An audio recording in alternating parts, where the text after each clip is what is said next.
Buenas noches amigos, bienvenidos a la hora de la verdad. En el programa de hoy nos acompaña el ingeniero Fernando Naranjo. Él es todavía prefecto de Tungurahua y ha tenido una gestión durante 19 años. Está dejando ahora el 14 de mayo sus funciones y vamos un poco a dialogar de cómo está viendo la política, cuáles son sus proyectos de vida y cuál ha sido su gestión. Ingeniero, buenas noches, gracias por aceptar la invitación, gracias por dialogar con nosotros. Gracias, Fabricio, buenas noches, un saludo cordial a todos los que visualizan este programa y pues contento de conversar algunas cosas porque ha sido una experiencia muy bonita.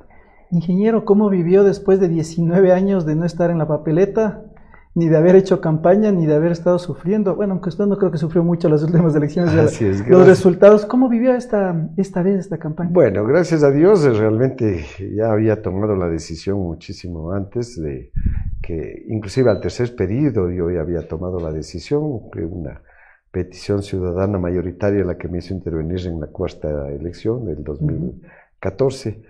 Y claro, el 2019 ya la decisión estaba tomada, de tal manera que para mí no fue sorpresa no verme en la papeleta, pero sí fue una demostración de que realmente la gente a la que de alguna manera hemos tratado de servir en este tiempo respondió muy positivamente, ¿no? Me llenó de mucha satisfacción, de mucho agradecimiento, la manera como la gente me saludó el momento de las votaciones. Fue un ¿Qué le decían? espacio muy bonito. Se acercaban y me decían, gracias, prefecto de Ghana nos siguió. Realmente fue muy interesante, pero claro, con mucha gratitud hacia la gente. Noté eso, y que es uno de los reconocimientos que más le satisface a uno cuando personas que uno no conoce se acercan y le dan una muestra de felicidad y agradecimiento. Eso me pasó y así viví yo personalmente. Y claro, pude apreciar de que el proceso electoral se desarrolló con normalidad. En Tungurahua, pues los resultados de alguna manera respondieron a lo que la gente quiere. Yo creo que siempre el pueblo tiene la razón cuando toma su decisión en algún momento. Yo creo que solo los perdedores son los que dicen se equivocó el pueblo. Yo creo que no, el pueblo nunca se equivoca, el pueblo sabe a qué se arriesga o qué decide hacer. ¿No extrañó hacer campaña? No, porque la verdad es que he sido muy malo en todos mis procesos electorales para hacer campaña. ¿Y cómo ganaba? Yo tengo un criterio de que hacer campaña no significa ir a interrumpir la actividad cotidiana de la gente. Nunca he podido acercarme a alguien en la calle, decirle hola, soy como está, darle la mano y saludarle y pedirle el voto. O intervenir en espacios públicos que la gente, los políticos tradicionales piensan eso, piensan que ir a los mercados, ir a los estadios de fútbol y saludar con la gente les da popularidad o votos, y realmente no es así. Yo respeto muchísimo esos espacios y en las 4 campañas que tuve el gusto de participar, nunca pude acercarme a nadie sin haberlo conocido. Y yo creo que fue una buena estrategia porque definitivamente a mí nunca me reclamaron que cuando estuve de candidato saludaba y luego no, que es la crítica que les hacen a los políticos siempre, ¿no? Entonces no tuve esa experiencia, sino más bien una alternativa que yo siempre pensé. A mí me gusta conversar con grupos numerosos. Entonces en las campañas prefería solicitarles a los coordinadores que me busquen sitios donde estaba reunida la gente y que estaba dispuesta a escuchar y a conversar, que es totalmente diferente que acercarse a alguien que está haciendo otra actividad. Si en el mercado está una vendedora ganándose el pan del día y el ama de casa que está haciendo la compra, pues no es muy lógico que uno vaya y le diga, mire, yo soy el candidato, le interrumpo y realmente nunca me ha gustado esa manera de hacer política. Yo creo que la política verdadera es conversando con la gente, oyendo lo que dice la gente. Usted no es un político convencional por este mismo hecho, ¿no? Así es. Tiene otras características. Usted estuvo 13 años en una empresa eléctrica. Sí, antes bueno, de ser prefecto. en mi trabajo de la empresa eléctrica estuve 20 años. 13 como gerente. Los 13 como gerente, los 13 últimos. ¿Quién le animó, quién le puso el bichito de decir Fernando Naranjo, ahí esa vez junto con Fernando Callejas, para que sea candidato a prefecto? Bueno, fue la decisión de un grupo muy amplio de profesionales, de gente de la ciudad, de la provincia, que estábamos analizando qué es lo que había pasado en los años previos, del año 92 al 2000, tuvimos 2 autoridades que tuvieron otra manera de actuar. Y obviamente habían merecido una serie de críticas a sus actividades, a su manera de promocionar el culto a la personalidad, a la manera de ejecutar las contrataciones y demás. Muchos rumores, muchas acciones que criticaban esa manera de hacer. Y eso nos llevó a, como digo, a grupos de profesionales, de empresarios. Yo estaba en esa época de presidente de la Cámara de Industrias y estuve también de presidente del diario La Hora. Estuve aquí actuando. Y claro, tomé la decisión de formar este grupo. Formamos un grupo totalmente independiente que tenía pluralidad ideológica. Queríamos solamente gente que quiera cambiar el destino de Ambato y de Tungurahua, y por eso se constituyó el Frente Cívico. ¿Pero ya usted venía desde hace muchos años pensándose como político? No, definitivamente no. ¿Quién le dijo? No. Sin ser ese político, me imagino que antes de entonces tampoco andaba saludando ni inaugurando obras con pompas ni nada. No, nunca. Entonces, ¿pero quién le dijo? Nunca, desde la época de la empresa eléctrica, nunca las obras de la empresa eléctrica las inauguramos. Más bien era la satisfacción del... Es un perfil muy bajo. Sí, ¿Y quién le dijo, usted sí puede ser político? No me dijeron que sea político, simplemente en la conformación del Frente Cívico, los que habíamos participado, que era un grupo totalmente amplio, había representantes de varios partidos políticos, estaba la Democracia Popular, la Izquierda Democrática, el Socialismo, un Pachacuti, que nos reunimos con los sectores sociales, ¿no? Había representantes de las cámaras de la producción, representantes de los mercados, gente que quería cambiar la ciudad y la provincia.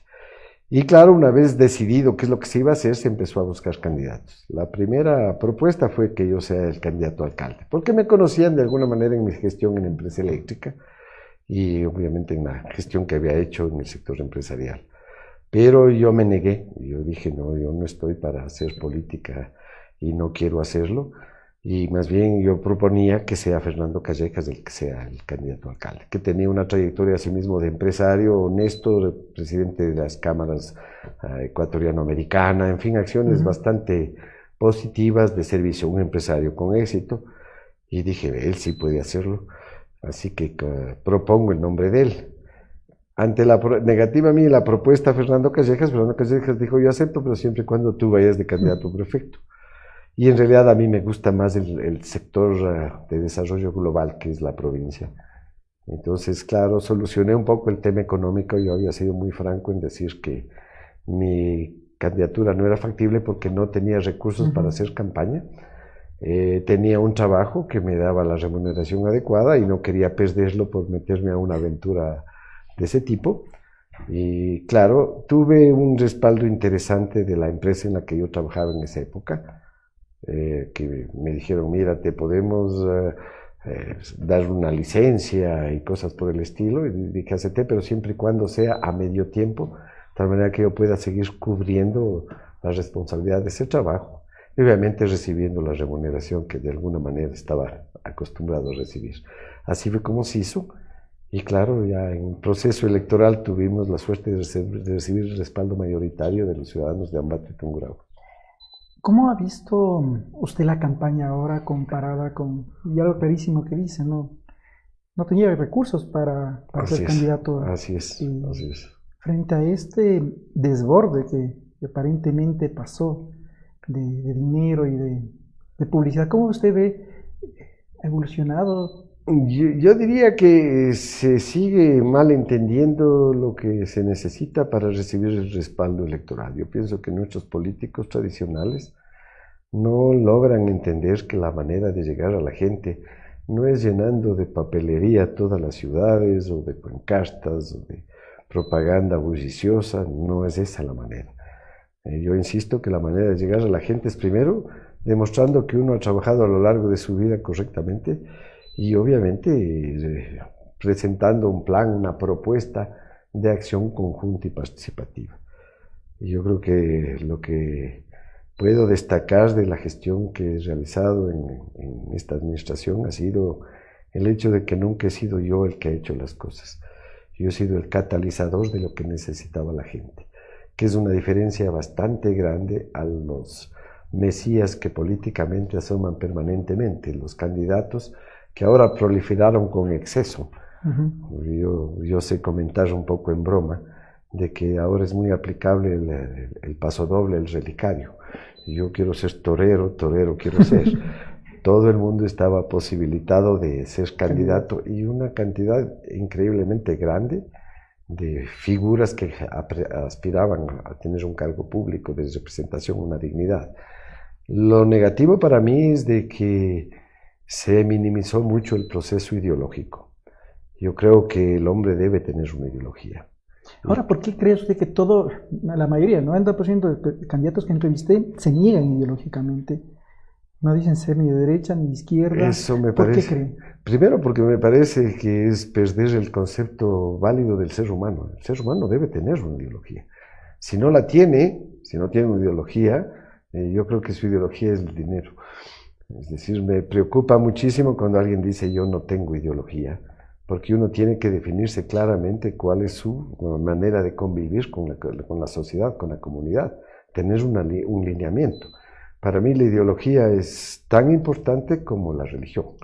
Yo creo que si uno no tiene ideología, es lo mismo que ser un anarquista, ¿no? O sea, no tener absolutamente ningún destino, ningún objetivo. Yo creo que esa fue una de las deformaciones que se produjo en nuestra democracia, que hay que buscar la manera de corregirle en algún momento, porque no es dable de que las cosas se manejen de esa forma. Yo creo que políticamente el país no debería continuar con este proceso en el que bajo una, entre comillas, supuesta democracia se presente una cantidad tan... Habría que reformar el Código de Democracia. Para mí, que yo creo que tiene que fortalecerse los partidos políticos con verdadera ideología, con planes de trabajo definidos, en donde los ciudadanos se ubiquen y tengan la posibilidad de generar precisamente una acción que signifique el cumplir esa ideología que deben tener los partidos políticos. Hablando de ideología, usted, sus 3 primeras elecciones son con una alianza. Al final gana con Alianza País y antes también estuvo con una alianza, justo Alianza País. ¿Por qué nunca se vinculó con Alianza País formalmente? Bueno, primero porque nunca he sido muy partidario de ser miembro obediente de un partido político. He tenido ese defecto. Me considero que soy un hombre de izquierda, pero definitivamente no estoy para obedecer los procedimientos que lamentablemente ideológicamente se generaron en los partidos políticos tradicionales. ¿Y en Alianza País habría que obedecer a Correa? Seguramente, porque como yo no intervine nunca directamente en esa gestión, inclusive el auspicio de Alianza País para mi elección del año 2014 se debió a que en la marcha numerosísima que se hizo en la avenida Ceballos, donde me pidieron que acepte la elección, estaban proliferando las banderas verdes. Y claro, ellos se acercaron, fueron los primeros que se acercaron, me dijeron, mira, no es necesario hacer una alianza, nosotros te apoyamos y sal como candidato nuestro. Yo dije, un ratito, aquí primerito, respetándonos la ideología. Yo tengo una manera de pensar y no puedo estar obedeciendo ninguna gestión que se cumpla bajo paradigmas que no son los míos.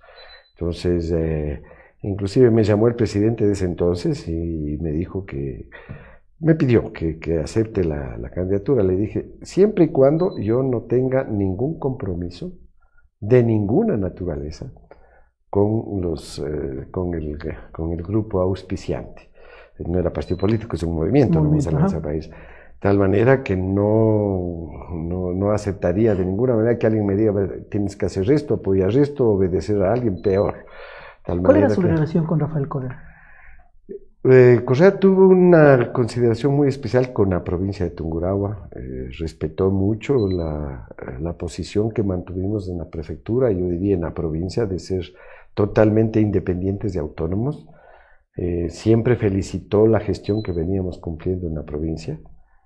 Más bien destacaba mi nombre personalmente, les daba como ejemplo a mis colegas prefectos.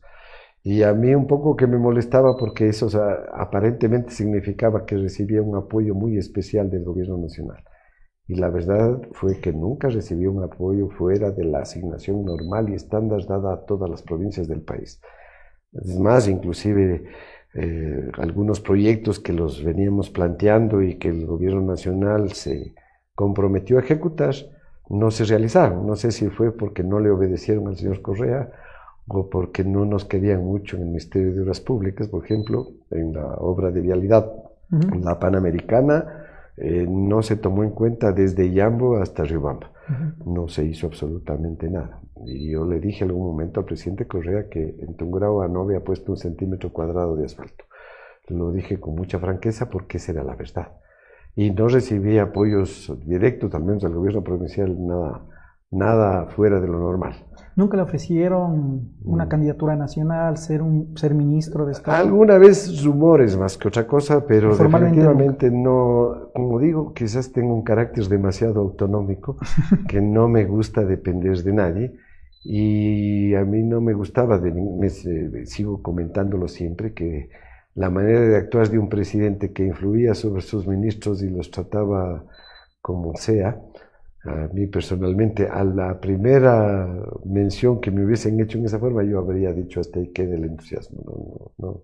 Nunca ni pensé remotamente aceptar, porque los ministros para mí son compadres del presidente y de alguna manera se convierten en serviles funcionarios de un gobierno. Yo no podría ser así. ¿Qué opina usted del expresidente Correa? Usted ha tenido 19 años de gestión, él estuvo 10 años.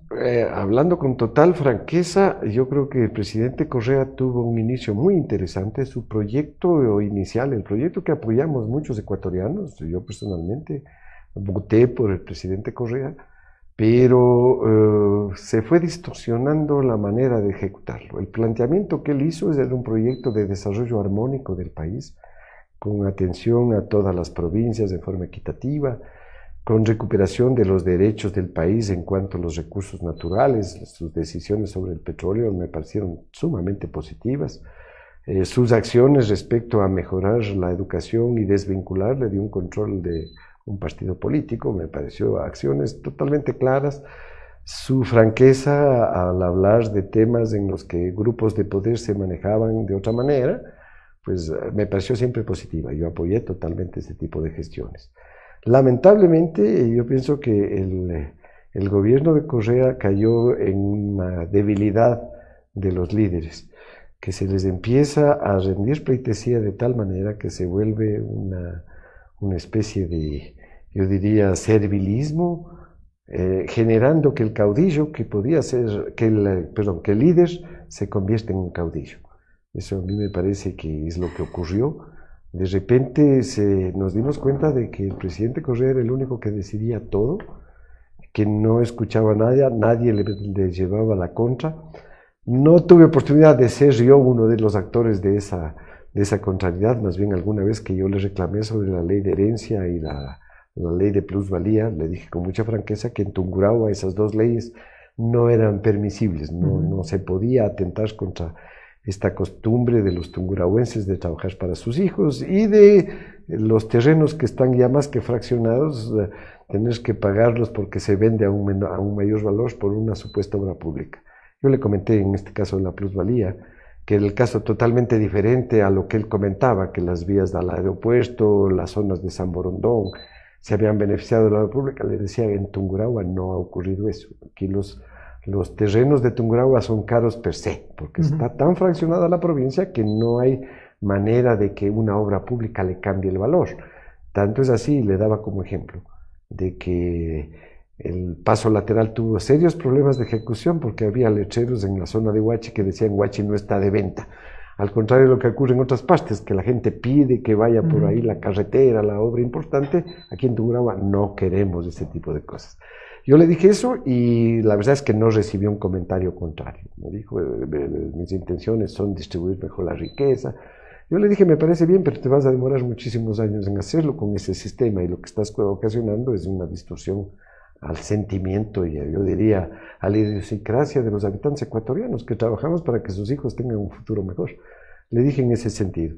Y comento esto porque de alguna manera sí, inclusive medio con riesgo de que hubiese ocurrido algo como que yo lo veía ocurrir frecuentemente en sus actividades de administración pública. El presidente, cuando a alguien se le llevaba la contra, pues le atacaba, buscaba una serie de cosas. Conmigo no hubo esa condición. Yo creo que, como digo, respetaba mucho la acción que habíamos hecho aquí en Tungurahua. Hablando de esto, desde el principio de la entrevista manifiesta del culto a la personalidad, del Mesías, del caudillismo. Eso pasa desde con el jefe político hasta con, digamos, todas las figuras públicas. ¿Cómo, cómo después de 19 años dijo no a eso? No, seguramente tuvo muchas personas que la alabaron, Sí, que estuvieron al sí, lado de usted. así es. ¿Cómo no perder en la cabeza la noción del poder? Yo diría, si es que uno en su manera, en su manera de actuar, en su sentimiento personal, está convencido de que las cosas se hacen mejor cuando hay participación de mucha gente, que no es la decisión de uno solo la que hace que un país progrese, es siempre un trabajo de equipo. Para mí ese ha sido el concepto fundamental. Lo hice desde la época de la empresa eléctrica, cuando veía el trabajo participativo de los actores de la provincia para contribuir a los trabajadores del sector eléctrico haciendo electrificación rural, cargando los postes, por ejemplo. Eran actividades en las que se notaba que a la gente le gusta mucho intervenir y sentían mucho más la propiedad. Y claro, para mí el tema es de que la política como tal está distorsionada por el concepto de dar. La gente cree que cuando se es político tiene que dar a los demás alguna cosa. Y el propio ciudadano se ha mal enseñado a creer que alguien le da las cosas con nombre y apellido. Para mí eso es lo que genera primero el culto a la personalidad, y cuando alguien desempeña un cargo público, pues obviamente entra con ese sentimiento. Yo no entré nunca con ese sentimiento, yo entré con el sentimiento de que quería que mi provincia tuviese un mejor desarrollo. ¿Y cómo no perderse en el camino? Pues simplemente evitando hacer los actos que tradicionalmente terminan haciendo que uno cambie. Es decir, nunca he sido amigo de las inauguraciones o actos muy especiales en donde se empieza a dar placas, regalos y cosas por el estilo a la autoridad que ha dado. Yo insisto en este ejemplo del no dar porque para mí fue la guía de cómo funcionó la administración nuestra. Yo siempre cuento la anécdota de mi primera reunión con las juntas parroquiales. La he repetido tantas veces que algunos dirán ya cansa con su tema, pero fue una gran verdad que para mí me sirvió de guía, de ratificar esa política que yo pensaba que era la correcta. Fue una reunión con las juntas parroquiales recién nombrado, en el mes de agosto del 2000, en donde les convoqué a los presidentes de las juntas parroquiales y les dije que era el nuevo prefecto, les anuncié, les dije que me planteen qué es lo que necesitaba. Y me empezaron a decir que querían terminar la casita comunal, la canchita, el camerino, el parque, el campanario de la iglesia, la concha acústica, el coliseo. Querían terminar las obras o que les den una cosa así. Y yo les dije, miren, hagamos una cosa, yo creo que es importante que busquemos qué es lo que realmente les hace falta, qué necesita la población. Veamos cómo hacemos para que su gente pueda opinar sobre a dónde quiere ir. Y les pedí que hicieran talleres con todos los líderes de la comunidad, de cada parroquia. Se reunieron, les dimos facilitadores para que coordinen el asunto. Les dije, ustedes no opinan nada, dejen que la gente sea la que decide. Y al cabo de 2 meses, luego de recorrer todas las parroquias de la provincia con esta tarea, recibí nuevamente ya a los presidentes de las juntas y les dije, a ver, las parroquias, díganme qué es lo que necesita, la parroquia 1, la parroquia 2 y así. Y me empezaron a decir que necesitaban agua potable, alcantarillado, vía. A la segunda parroquia, vía, alcantarillado, riego. La tercera, agua potable, alcantarillado. Y empezaron alrededor de 10 parroquias con ese criterio. Entonces dije, ¿qué pasó? Me empecé a reír. ¿Y qué pasó con las casitas comunales y las canchitas? Uno de ellos se paró y me dijo, señor prefecto, no se ría. Eso es lo que estaban dando. Y usted nos ha permitido plantear lo que necesitamos.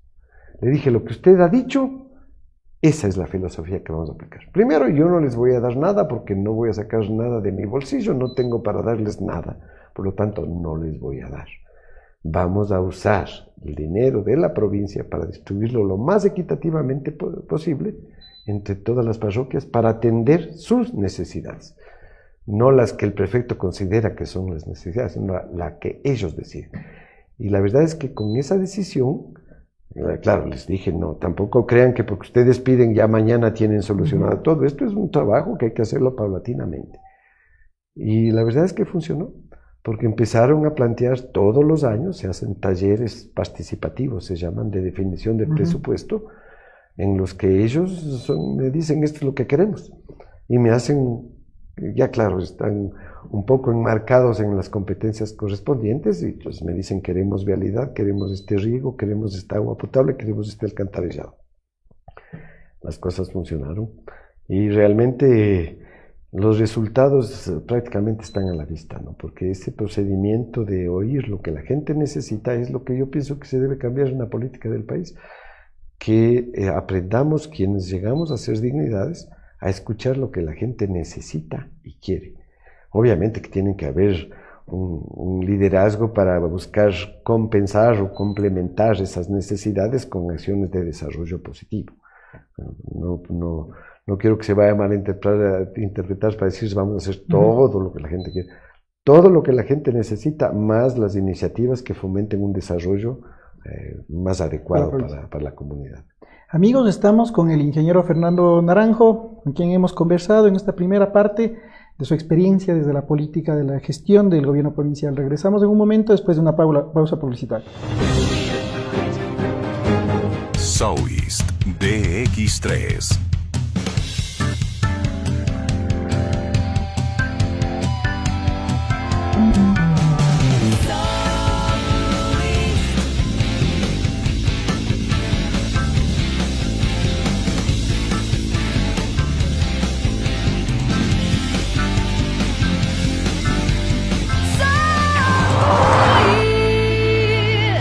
Encuéntralo en Automecano.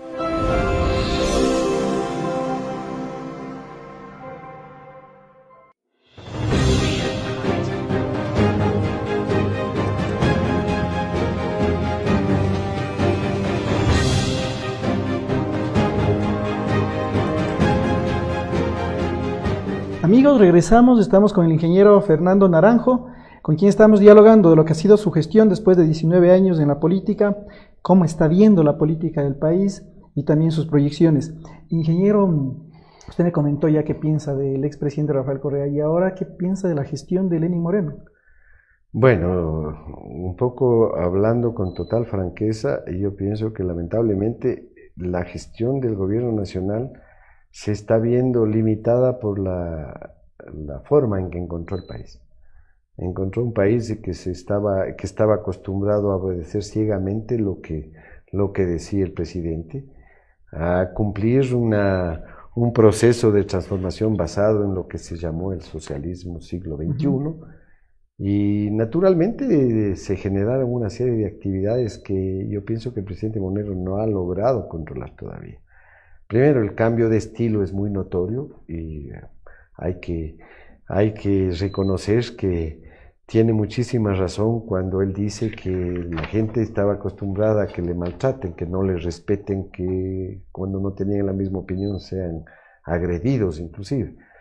Creo que en ese sentido el presidente Moreno ha hecho lo correcto, o sea, ha buscado cambiar el estilo y solventar las necesidades de una administración o de un liderazgo diferente. No ha logrado, en mi criterio, no ha logrado todavía convencer a la ciudadanía que eso es lo que hay que hacer. No ha logrado solucionar los problemas serios que el país estaba inmerso, empezando por la situación económica.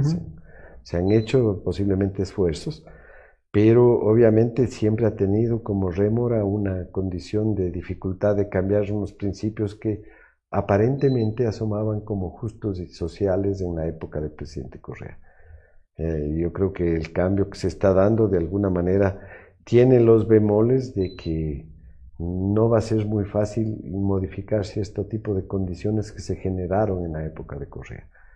Y claro, Moreno, quizás uno de los limitantes que puede ser por su propia salud y demás, es que una de las cosas que cambió radicalmente es su contacto con la ciudadanía. Es decir, obviamente por su condición física, pues no puede hacer el mismo ritmo que tenía el anterior presidente, y quizás eso ha significado que no pueda acercarse como es debido a la población. Como tungurahuense, por ejemplo, yo digo, el presidente Moreno todavía no ha conversado con las autoridades de Tungurahua. Y yo pienso que no es necesario que se venga al territorio, pero sí que se atiende el espacio de opinión de las provincias. A mí me preocupa mucho que las acciones del actual gobierno estén enfocadas más en la macroeconomía y se ha olvidado del contacto con las reales necesidades de las provincias. Y yo lo digo con franqueza porque no he tenido una visita del presidente Moreno o una llamada a que vayamos las autoridades de Tungurahua a conversar sobre nuestras necesidades. No ha habido eso.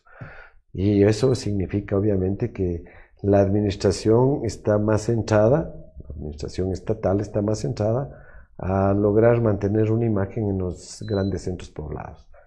Y por eso es que me ha molestado muchísimo, por ejemplo, que se ofrezca realizar obras multimillonarias en varias provincias del país, como el tren de Guayaquil a Salinas, como el hacer un estadio nuevo para Cuenca, como hacer obras sin parangón en Quito, en fin, un poco olvidándose de las necesidades fundamentales del resto del país.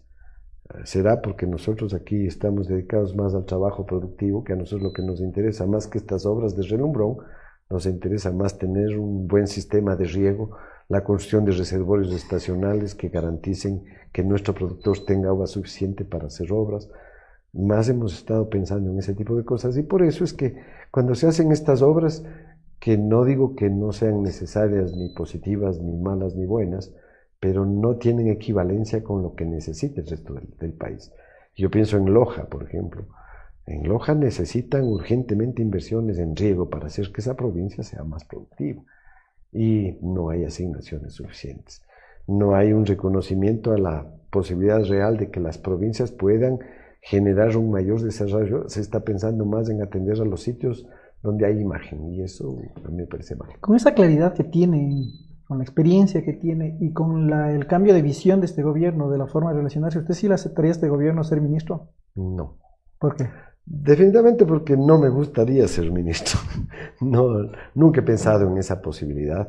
Realmente a pero mí podría aportar desde su visión, de su experiencia. Desde luego, pero tendría que tener los mismos criterios de parte de quien administra el país. Es decir, si es que tuviese un presidente que tuviese la misma característica humana de no creer que la voz decisoria es solamente la de él, o que no toma en cuenta la participación ciudadana, ahí sí no se puede. O sea, si no hay participación ciudadana, para mí no funciona. Y quizás soy un poco utópico, pero hemos demostrado aquí en Tungurahua que sí se puede hacer una verdadera participación ciudadana que haga efectiva la acción del sector público. Usted en sus discursos permanentemente el principal valor que cree que de la gestión es esto, ¿no? La participación y cómo se genera. Así es. ¿Cree que los candidatos estuvieron a perfectos, entendieron lo que es el nuevo modelo de gestión? Yo creo que más que los candidatos entiendan, lo importante fue que la propia ciudadanía está convencida de que las cosas han funcionado bien. Pero ¿y ellos? En los discursos, en cómo... Algunos les he escuchado que van a fortalecer, a mejorar, a respetar el modelo de gestión, que le culpan que es del prefecto actual Fernando Naranjo, lo cual no es cierto. Yo quiero insistir que el modelo de gestión nació quizás de esa anécdota que conversé sobre las juntas parroquiales, pero más fue por una decisión de ver que el desarrollo de la provincia debía ser de trabajo conjunto. Es decir, hay tres cosas que para mí son fundamentales. La primera, participación ciudadana. La segunda, trabajo conjunto que permita que todos apostemos para el desarrollo de la comunidad. Y la tercera, pues, tener objetivos comunes claros sin culto a la personalidad. En realidad serían 4. Objetivos comunes y cero culto a la personalidad. Cero culto a la personalidad, porque cuando se empieza a decir que yo soy el que hago las cosas, un poco cuando esa persona no está, pues se supone que ya no funciona. Es mucho mejor es de que las cosas hayan nacido primero de la opinión ciudadana, y obviamente eso es lo que ocurrió en Tungurahua. Cuando se conformó un grupo promotor para mejorar la gestión de la provincia, ese fue el objetivo. Generemos un modelo de gestión que nos permita ir como es debido al asunto.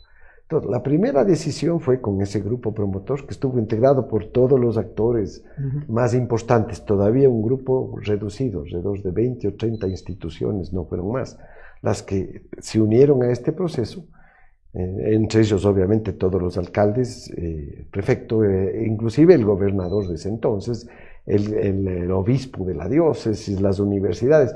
Ese grupo, formamos un grupo promotor.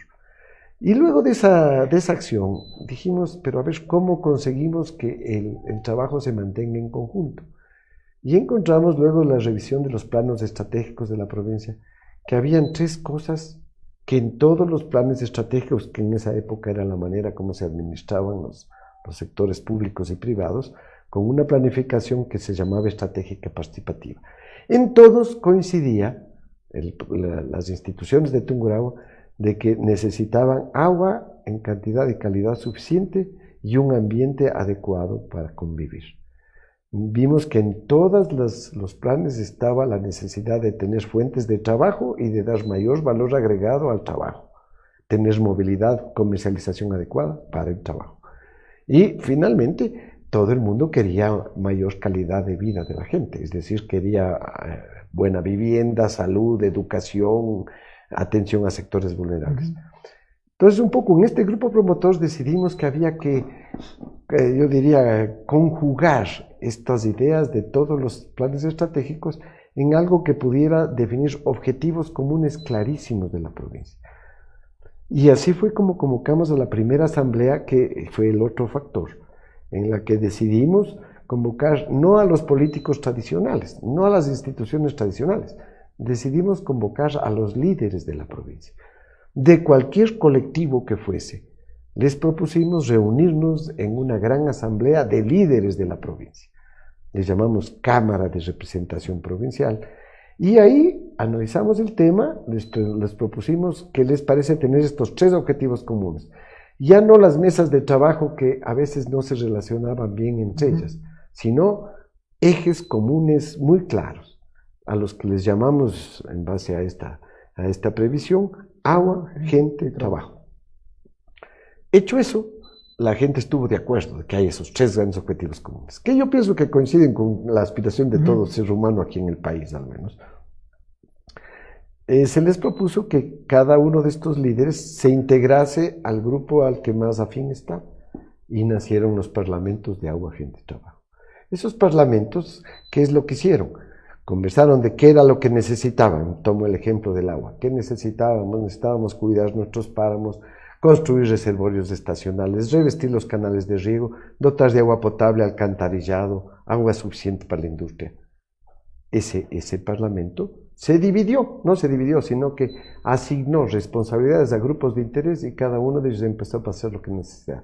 Lo bueno es que los grupos de interés se relacionaban en ese objetivo común, y lo que antes un regante de agua de riego estaba solo preocupado de su riego, de repente empezó a oír que el grupo de páramos necesitaba otras cosas, que el que usaba el agua potable necesitaba otras cosas. Entonces, el objetivo común unió los grupos de interés de una manera muy positiva. Se les pidió que hagan acciones que sean cumplibles. Soñemos con tener una mejor provincia, pero vamos despacio. Más o menos lo que les dije a las juntas parroquiales. Y eso es lo que hicieron. Los 3 parlamentos empezaron a plantear acciones muy concretas. Y lo bonito de todo el asunto fue que cuando se decidió conformar el modelo de gestión, se generó obviamente un organismo que pudiese, yo diría, coordinar permanentemente esa acción. Ese grupo se llamó la Junta de Gobierno. En esa época no había gobierno provincial, era el Consejo Provincial. Y el Consejo Provincial era uno más de esa Junta de Gobierno. Estaban los alcaldes, estaban representantes de los 3 movimientos indígenas, estaban representantes de las mujeres, de los jóvenes, de los transportistas, de los profesionales de las universidades. Somos 30. Esos 30 lo que hacemos es coordinar todos esos grupos de interés, recibir esta información y en la siguiente asamblea aprobarlo. De ahí nació el plan de desarrollo de la provincia. No tuvimos esos planes de desarrollo que, con todo el respeto que me merecen, se contratan con consultores. Con consultores que nunca le consultan a nadie. Más bien de esta acción en conjunto nacieron estrategias, que eso es una de las cosas que más destaco yo del modelo, porque nació la estrategia agropecuaria, que no fue generada en el Consejo Provincial de ese entonces, ni fue generada en el Ministerio X, no, fue una estrategia definida en foros agropecuarios que hicimos en cada cantón, donde todos los problemas del sector agropecuario de Tungurahua fueron puliéndose y terminaron en 9 acciones muy concretas. ¿Usted cree que el modelo en sí está valorado, interiorizado por la provincia, que no dependerá de la autoridad que venga, este proceso va a seguir adelante de participación? Yo aspiro a que se ocurra. No te puedo afirmar con total certeza porque, de alguna manera, como decía, la política ecuatoriana estaba mal enseñada al dar y recibir. Y de hecho, pues quien llega a un cargo, pues eventualmente puede decir, yo les voy a dar. Y a mí no me importa lo que haya resuelto el Parlamento tal. Puede ser que ocurra eso. Puede ser también que los ciudadanos, como yo le he dicho siempre, si alguien regala cosas, obviamente es bonito aceptarlas. El problema es que el concepto de regalo es el que hay que cambiar de nuestra gente. Yo espero que los ciudadanos de Tungurahua ratifiquen ese concepto de que no están recibiendo ningún regalo, no están simplemente exigiendo que sus derechos sean atendidos, sus necesidades sean atendidas. Y esa es una gran diferencia. Esperemos que ocurra así. De las autoridades que he conversado, hasta el momento todos están de acuerdo de que si el modelo ha dado resultado. Lo que estoy tratando de lograr permanentemente es de que los tungurahuenses quiten el nombre del modelo, porque le están culpando al modelo de Fernando Naranjo. Todas las obras que se han hecho en la provincia, por ejemplo, la obra vial que ha sido, yo diría, espectacular. Ha sido espectacular porque este rato tenemos a todos los caseríos de la provincia con vías asfaltadas. Pequeñitas, simplemente dan movilidad, dan conectividad en toda la provincia. Esto ha funcionado muy bien. Pero eso no lo decidió Fernando Naranjo. Fueron los talleres participativos de cada junta parroquial anualmente que fue planteando, amplíe, deme esta otra vía, hagamos esta siguiente. Con un aspecto positivo que lo destaco. Las juntas parroquiales, con los pocos recursos que tienen, inclusive comprometieron sus recursos y apostaron para que la obra se realice con un volumen un poquito mayor. Por decirle, una junta parroquial pedía una vía de 5 kilómetros que a nuestro costo es $300,000, $350,000. Tenía una asignación de $200,000 de acuerdo a una distribución supuestamente equitativa. Faltaban 150. ¿Qué hacía la junta parroquial?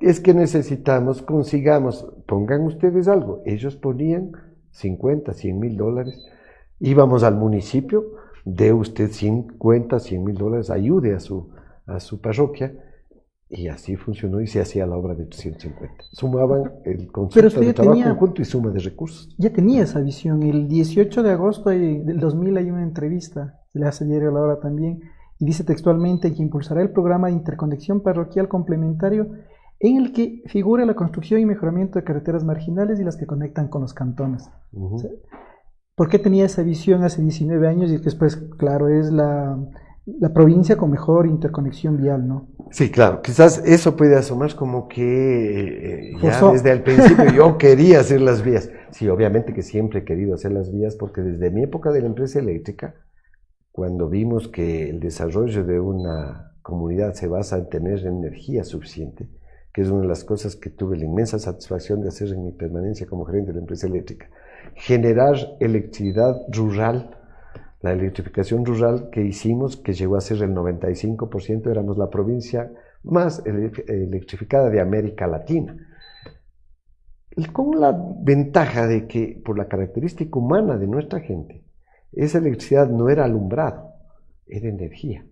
Todo el mundo empezó a hacer camisas, pantalones, chompas, zapatos. Era una electrificación que llegaba a dar la posibilidad de que en el campo se pudiera hacer producción. Y yo pienso que, obviamente, bajo ese parámetro de ver que las cosas funcionaban y de ver que la conectividad es fundamental. Cuando vi que los campesinos no podían sacar sus productos, posiblemente yo influí en mis comentarios, como esta entrevista, a decir que era necesario mejorar la vialidad. De hecho, Tungurahua ya históricamente tuvo una tradición en ese sentido. Es más, yo diría que ha habido perfectos, y menciono uno que era conservador. Ernesto Bucheli se vanagloriaba de que él empedró todas las vías de la provincia. Era una característica que se daba, yo diría, por la necesidad de nuestra gente de sacar sus productos de mejor forma. A mí me ha tocado, pues, simplemente conversar con la gente y decirles, ¿qué necesitan? ¿Qué quieren ustedes en su parroquia? Y claro, necesitaban agua potable, alcantarillado. Necesitaban sacar sus productos, necesitaban riego para producir más. Ellos son los que definieron. Y la obra se hizo un poco sumando esos recursos cada vez entre todos los actores del desarrollo y logrando lo que... ¿Y cómo nos da. ligar esa visión que tiene el líder, indiscutible, la persona que llegue a un espacio político y la gente? O sea, ¿cuánto cede usted? Porque también debe tener una visión de desarrollo, por dónde camina, ¿cuánto ceder? Bueno, en ese sentido sí soy muy obediente, o sea, la verdad es que no tengo obviamente mi propia acción de desarrollo, pero pienso que hay que combinar ambas cosas, se puede conversar con la gente. Entonces, cuando las juntas parroquiales querían que se haga una vía y querían ensancharla de 8 metros de ancho, tener una avenida de entrada, ahí sí intervenía un poco mi visión respecto al tema y yo decía, pero a ver, ¿cuántos carros hay en esa parroquia? ¿Cómo se movilizan? ¿Para qué quieren la avenida? ¿Para tener bonita pinta? Sí, pero como requerimiento de lo que ustedes quieren no era necesario. Quizás ahí sí les convencía de que las cosas las hagan en función de las necesidades. Y eso me ha pasado, por ejemplo, en el fomento productivo. Cuando en el fomento productivo, claro, yo tengo un criterio respecto al fomento productivo. A veces digo, caramba, ¿qué es lo importante para que el país pueda tener mejor valor agregado a su producción? Y encontré que, claro, la gente quería hacer grandes proyectos, pero a ver, vamos despacio, aprendamos primero a darle un pequeño valor agregado y por eso salieron nuestras cadenas productivas agropecuarias, que son pequeñitas. Nuestra cadena agropecuaria de la mora, de la fresa, de la leche, de los cuyes, son grupos que se empezaron a dar cuenta que asociados funcionaban mucho mejor. Mi concepto de desarrollo productivo es que en realidad la asociatividad sí da buen resultado.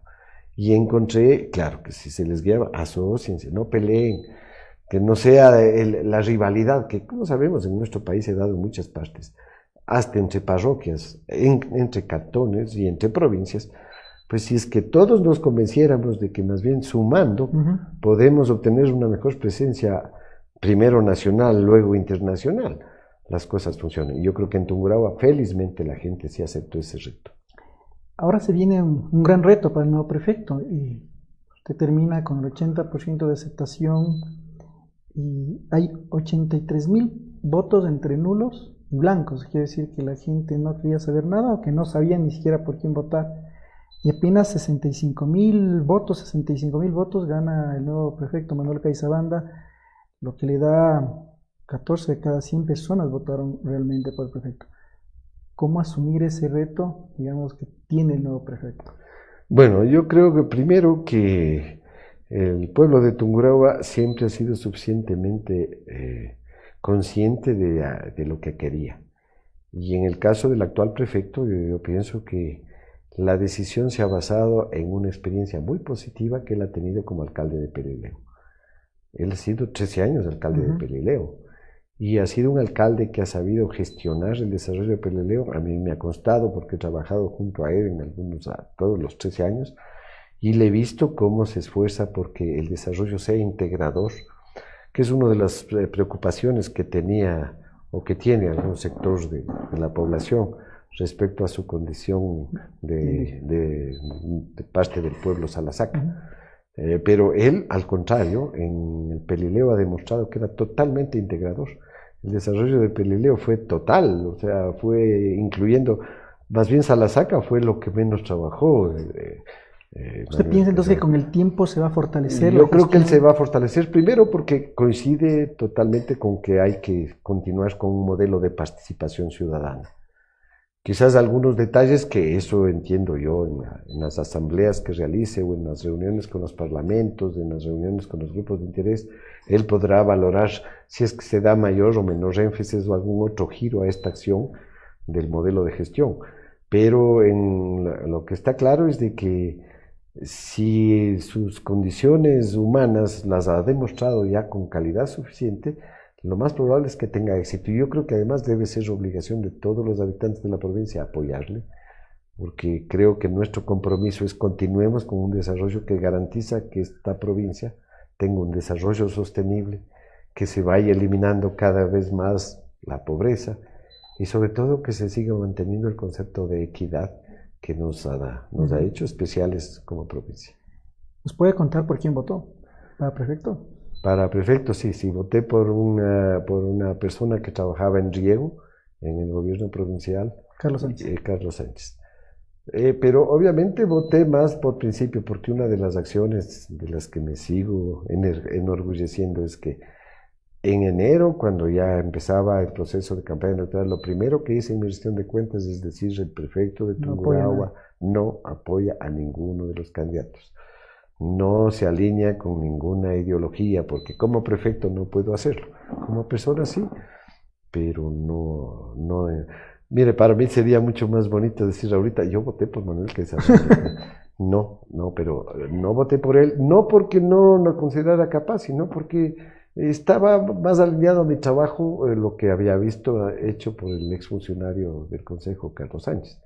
Yo le veía que el trabajo en el agua, que para mí es la obra más importante, no se la visualiza mucho, porque todo el mundo ve las carreteras pavimentadas y es más bonito, pero lo que no se visualiza, que quizás muy poca gente conoce, son las obras que para mí son fundamentales en estos 8 años, los 2 embalses, el de Chiquiburco y Mula Corral, y el revestimiento de canales de riego y la iniciación de un proceso de tecnificación de riego. Yo creo que lo que hemos logrado es, yo diría, menorar la presión de falta de agua que tiene Tungurahua. Tungurahua sigue siendo una provincia seca, pero con estas acciones hemos logrado dar un brinco muy importante, porque ahora vemos que la época seca ya no nos hace tanto daño, y porque ahora vemos que el uso más óptimo del agua me permite una mejor producción. Yo cuento siempre el ejemplo del sector de Huapante, en el norte del Cantón Pillaro. Era una zona totalmente seca. Cuando tecnificamos el riego, luego de que se concluyó el canal de riego Píllaro y además hicimos un sifón para usar agua de la sequía Cruzacha, encontramos que esa zona de Huapate y Andahualo se convirtió en un vergel. Increíble, antes habían maíces de no más de 80 centímetros de alto, hoy tienen hasta pasto para ganado y tienen una producción realmente impresionante. Esas son las acciones que realmente yo considero han sido las más positivas porque han dado una distribución más adecuada a la economía de la provincia. Ese pequeño productor que antes vendía 4 choclos, ahora tiene una vaquita, tiene un proceso mucho más productivo que le da mejores resultados. Perfecto, usted tiene una gran experiencia que contar, sin duda, y no es un culto a la personalidad, pero los políticos más influyentes en la provincia en las últimas décadas, dejan un legado. ¿Pero cuántos políticos formó? Yo diría que no se puede formar políticos. ¿Por qué? Porque yo creo que la política, primero, es así como mencionaba de la ideología, la política es parte del ser humano. Cuando la gente dice es que yo no soy político, no es politiquero o no pertenece a un partido político. Pero política no. Porque la política como tal existe en toda relación con la comunidad. El concepto de política es servir a la comunidad. Pero ¿cuántos de usted dejó sus valores o debe haber tenido un montón de aprendizajes, no suyos, sino de la convivencia misma? ¿Cuántos dejó o por qué no los dejó? Yo creo que es una deuda. No, yo creo que eso lo debería opinar la gente que me ha conocido y que ha visto en mi accionar algo digno de rescatar. No diría yo he tratado de formar a nadie. Yo insisto, claro, he sido profesor universitario y ahí he comentado siempre este tipo de cosas, lo comenté cuando estaba. Yo he hablado mucho de la justicia social, del desarrollo empresarial, de las obras de, qué sé yo, de ingeniería mecánica, ¿no? O sea, ese tipo de cosas he trasladado, esa información, sí. Mis conceptos personales los he expresado. No sé si al expresarlos recibieron la aceptación para ser parte dogmática de su vida. Eso yo creo que es algo que habría que preguntarles a ellos, pero lo que sí puedo beneficiarme y reconocer con mucha gratitud del pueblo de Tungurahua es la respuesta que me dieron. No he generado nunca un enemigo, me precio de ello. Al menos no lo conozco físicamente, puede ser que alguien no le quiera. Yo uso mucho la frase de la canción mexicana que decía, no soy monedita de oro para caerle bien a todo el mundo. Cierto es, pero aquí en la provincia he encontrado que la aceptación que tengo en todo lado me ha permitido tener 600,000 amigos. ¿Cómo hizo usted? Las personas que le conocen le dicen que es una persona con mucha paz, con mucha tranquilidad, con mucha armonía, muy conciliador. ¿Cómo mantener esa cordura en una institución que seguramente todos los días tiene problemas, ¿no? Como toda institución pública. ¿Cómo tener esa característica? Yo diría que lo principal es dialogando con las personas. Es decir, esto le cuento desde la época de la empresa eléctrica. Había gente que entraba a reclamar que me costaron. Y yo lo primero que hacía es siéntese a tomar un cafecito. O sea, mi manera de ser humana ha sido siempre de buscar el diálogo, buscar la explicación. No he sido conflictivo con nadie, no me ha gustado polemizar con nadie. No he dado oportunidad a que polemicen conmigo. He sido muy respetuoso de las ideologías y lo sigo siendo. Yo pienso que esa es una buena receta de convivencia sin problema. Hay que respetar la ideología. Yo no le puedo convencer a la otra persona que piense igual que yo. Si yo empiezo a insistirle, y quizás esa fue la razón por la que con el presidente Correa no comulgué nunca en sus últimos momentos, porque ya estuvo él totalmente polémico con todo el mundo. Es más, conformó el grupo este de Somos Más. Que a mí, ese para mí fue, y dije, este señor sí se fue por otro lado. Porque empezó a decir Somos Más, y los que no eran, No me no eran quedamos que parte éramos del menos. país. Claro, éramos menos, teóricamente. No es de más, no es de mayorías y minorías. Es más, inclusive eso de mayorías y minorías ha sido parte de mi manera de actuar. Le comento que en el gobierno provincial, en el consejo provincial, tanto en el político como en el que luego es la reunión de alcaldes y juntas parroquiales, no votamos. O sea, se plantean las cosas, se conversan y en todas las votaciones hay consenso. Entonces, el concepto mayorías y minorías para mí no debe existir. Debe haber gente que piensa de una manera, hay que respetarla. Y si es que tiene la oportunidad de ser autoridad en un momento, que aplique sus ideas. El pueblo mismo sabrá si sigue con esas o no. En su campaña, para ir concluyendo la entrevista, en su primera campaña en el 2000, usted caminaba junto con su nieto, Fernando, Pues, sí. de 3 o 4 años en esa Sí. época, hijo de Fernando, su primer hijo. ¿Qué le dejó a la familia esto? ¿Cómo la familia asumió esos 19 años de política? Bueno, definitivamente una de las características que he tenido siempre es no quitar espacios, yo diría, al convivir familiar. De hecho, he tenido la suerte de que mi mujer siempre me ha estado acompañando a todos los actos. Es decir, no he sido el político que mi mujer se quedó en otro lado y yo me fui. De tal manera que la convivencia con mi mujer se mantuvo normalmente y simplemente ella se incorporó. Me apoyó increíblemente en su acción en el patronato provincial. Y mis hijos igual entendieron de que esa era mi manera de vivir. Sí he sido muy respetuoso de tener espacios para la familia. Y yo los sábados y domingos pedía expresamente, por favor, no me hagan inauguraciones, no me hagan reuniones, sábado y domingo es para la familia. He tratado de mantener eso y ha funcionado bastante bien. ¿Ningún hijo suyo se motivó por la política después de ver eso? No, la verdad es que no. El uno me salió demasiado estudioso y se fue a seguir haciendo doctorados ya a la vejez. Y el otro, pues obviamente está en su trabajo, recién está formando su hogar. Ellos han... Sus nietos, alguien... Todavía muy jóvenes. Mi nieto, el primer nieto, el que salió conmigo en la marcha del Frente Cívico que tomábamos del Consejo Provincial, este momento está estudiando en Canadá, acompañándola a su padre, que es el que se fue a seguir estudiando allá en Canadá. Entonces, de alguna manera, espero que él continúe con la decisión de formarse bien. Y yo siempre cuento el ejemplo de mi padre, que él decía, lo mejor que le puede dejar a un hijo es darle una buena educación. Y gracias a Dios mis 3 hijos han tenido buena educación. ¿Y usted nunca les motivó a la política? No. Es que yo creo que estas son cosas que deben ser innatas, nacen. Te me decías, formé un político. No formé ningún político. Es posible que alguien haya visto en mí un modelo, un ejemplo para seguir, pero posiblemente él tendrá aportes mucho mejores que quizás le convierten en un mejor líder y en un mejor administrador de la cosa pública. Después de sus 19 años, ¿qué ganó y qué perdió? Yo creo que gané el inmenso honor de haber sido prefecto de la mejor provincia del país. En eso sí soy muy orgulloso, muy chauvinista de lo que somos los habitantes de Tungurahua. Yo tengo 5 adjetivos y que los repito y vale la pena que quede en esta entrevista. Yo creo que somos honestos, trabajadores, emprendedores, asociativos y solidarios. Creo que todos los ecuatorianos tienen esos adjetivos, pero aquí en Tungurahua a mí me ha encantado recogerlo de lo que piensa la gente. porque a nadie le ha molestado que yo diga ustedes son así o no son. Todo el mundo me ha dicho, así somos. Entonces yo creo que he identificado la característica humana de la gente de esta provincia. Yo pienso que la calidad humana siempre da un resultado positivo, ¿no? Si se logra, yo diría, catalizar esos sentimientos, esas actividades, con actividades relacionadas, esos adjetivos, con actividades relacionadas, las cosas funcionan. ¿Qué perdió?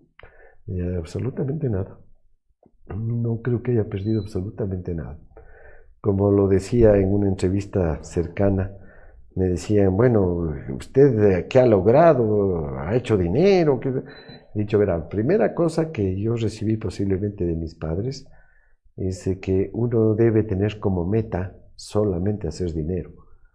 Puede ser que sea uno de los objetivos, pero para mí la característica principal de una vida es realizarse bien.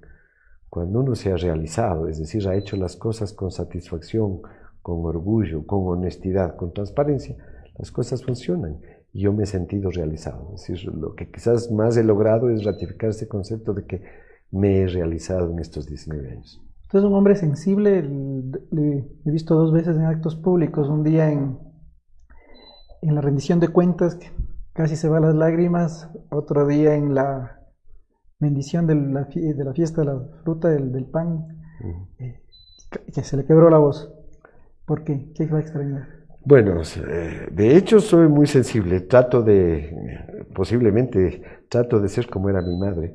Mi madre era una mujer de una bondad impresionante y claro, su ejemplo para mí ha sido fundamental en la vida, la manera de ser, de cómo se lleva bien se llevaba bien con todos. Y mi papá decía cosas así, es decir, hay que llevarse bien con todos. Un poco el efecto de la gestión de mis padres es lo que yo he sido. Y obviamente mi sensibilidad brota innatamente. Es decir, después de que uno ve que las cosas han salido bien, que se ha realizado uno y que la gente le agradece, le felicita. Mire, en la rendición de cuentas, cuando esta niña vino a darme, me impactó. Era realmente emotivo porque justo vi que una niña que fue parte de la posesión del 2014, 5 años después ya una señorita, venía a contarme lo que había disfrutado de los parques de la familia, que había recorrido las vías.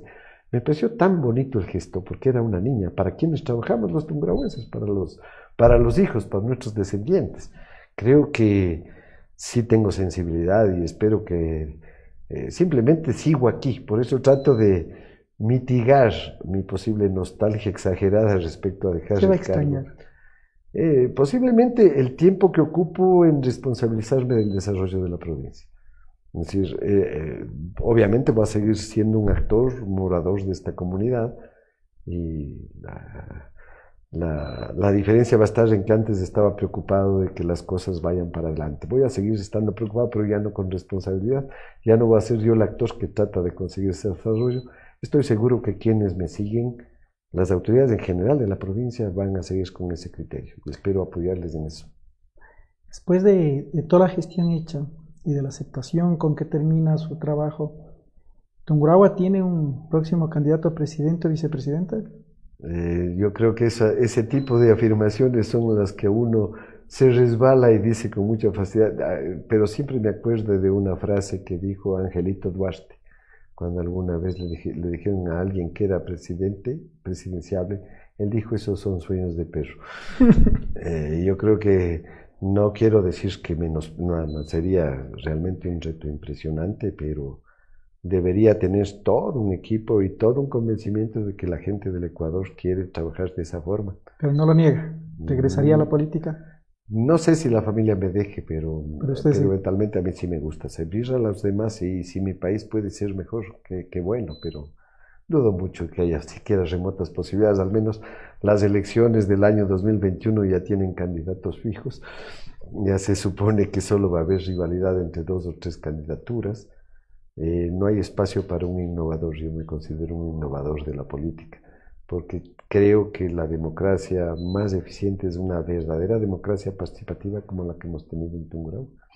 Y no sé si se puede aplicar en todo el país. Yo creo que sí, porque las características humanas son iguales, Pero hay estas enfermedades de la dádiva, del recibir y del dar que tiene nuestra gente, tanto autoridad que quiere dar, como el que pide una obra que recibe como dádiva, es cuando las cosas están mal acostumbradas así. Me comparaban hace unos 15 días que tuve oportunidad de estar en Guayaquil, me preguntaron, ¿el modelo de Tungurahua es un modelo exitoso? Y yo les decía sí, porque los resultados están a la vista. ¿Qué opina del modelo exitoso del abogado Nebot? Yo decía, yo creo que es un modelo exitoso en el área y en la tarea que se propuso el alcalde Nebot.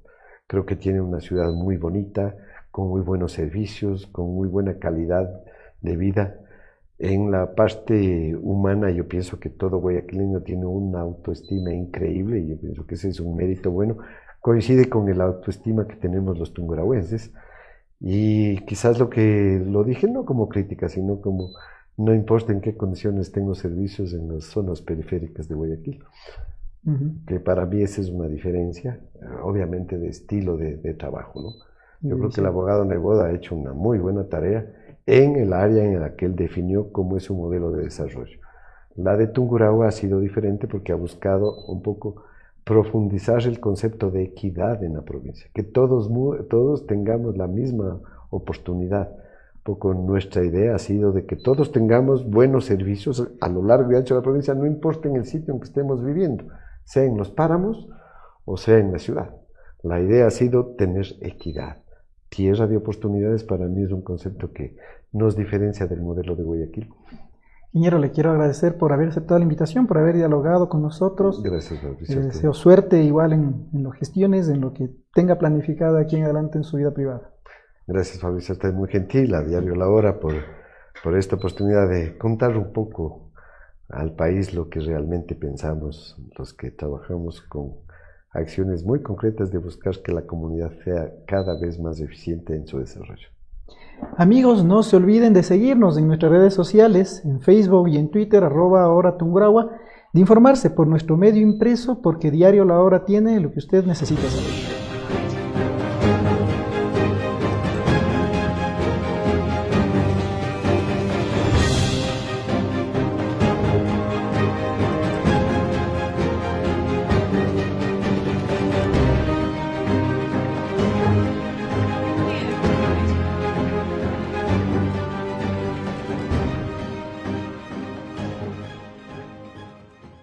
Soist DX3.